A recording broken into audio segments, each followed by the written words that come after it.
ምድራዊው ገብርኤል ግን በጣም ይጠላሻል። አንቺ ርሪት ነሽ፣ ይኸው ዝም ብለሻል። ገብርኤል ሲመጣ ከሰማይ ተልኮ ምስጋና አቀረበ ፊትሽ ተንበርክኮ። እመቤቴ ማርያም እኔ ወድሻለሁ፣ ምስጋናሽን ዘወትር እቀኝልሻለሁ። ቤዛዊተ ዓለም እኔስ ስልሻለሁ፣ ምክንያተ ድኅነትሽ እኔሽ ስልሻለሁ። ለነፍሴ ነፍሷ ነሽ እመካብሻለሁ።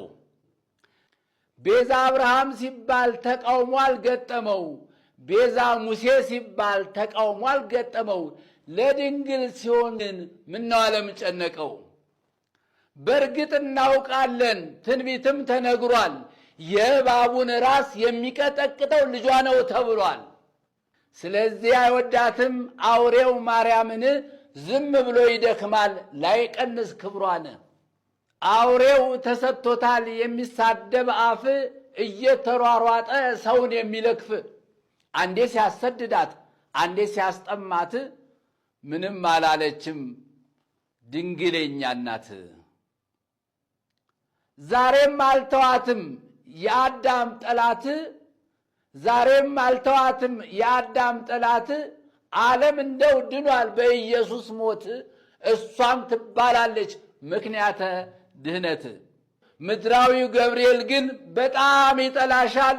አንቺ ርሪት ነሽ፣ ይኸው ዝም ብለሻል። ከተራራው ሀገር ከኤፍሬም ከተማ፣ ከኤልሳቤጥ አንደበት ምስጋና ተሰማ። የጌታዬ እናት እንዴት ትመጫለሽ? አንቺ እኮ ከሴቶች የተባረክሽ ነሽ። ሰላምታሽን ማርያም ጆሮዬ ሲሰማ፣ ጽንሱ ሰገደልሽ አቤት ያንቺ ግርማ። ተናግሮ አናጋሪን ጌታዬ ያዝልኝ፣ ይህንንም እንድል እሱን ያነሳሳኝ።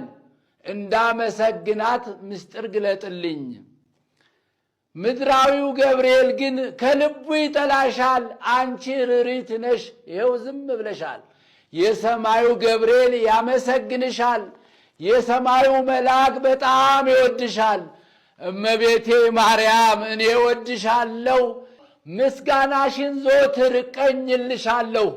እመቤቴ ማርያም እኔ ወድሻለሁ፣ ምስጋናሽን ዘወትር እቀኝልሻለሁ።